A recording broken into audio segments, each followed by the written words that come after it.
Μια σούβλα κοκορέτσι, κάμια 15 σουβλάκια, ένα ολόκληρο κοτέτσι, 20 κιλά παϊδάκια και 10 μπιφτέκια, και 10 μπιφτέκια, με τυρί γεμιστά, και 10 μπιφτέκια, με τυρί γεμιστά. το τυρί που λιώνει μες στο στόμα σου και σε λιγώνει.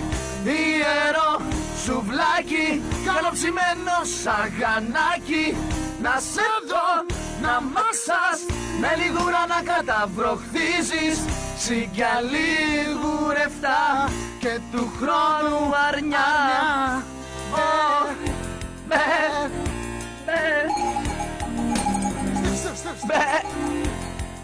Γεια σου Μαρθαίο.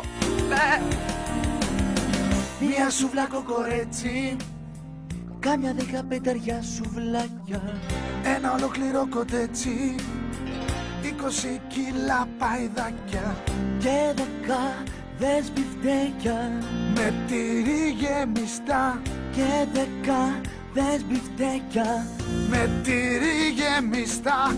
Το τυρί που λιώνει μες στο στόμα σου και σε λιγώνει. Ιερό σουβλάκι, καλοψημένο σαγανάκι, να σε δω να μάσας, με λιγούρα να καταβροχθίζεις, συγκαλίγουρευτά και του χρόνου αρνιά.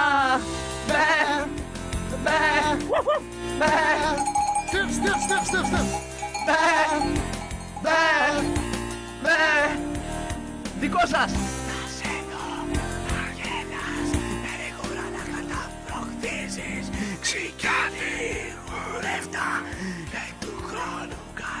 Μόλις σας. Τυρί που λιώνει μες στο στόμα και σε λιγώνει. Ιερό σουβλάκι, καλοψημένο σαγανάκι, να σε δω να μάσας, με λιγούρα να καταβροχθίζεις, ξυγκαλίγουρευτά και του χρόνου αρνιά.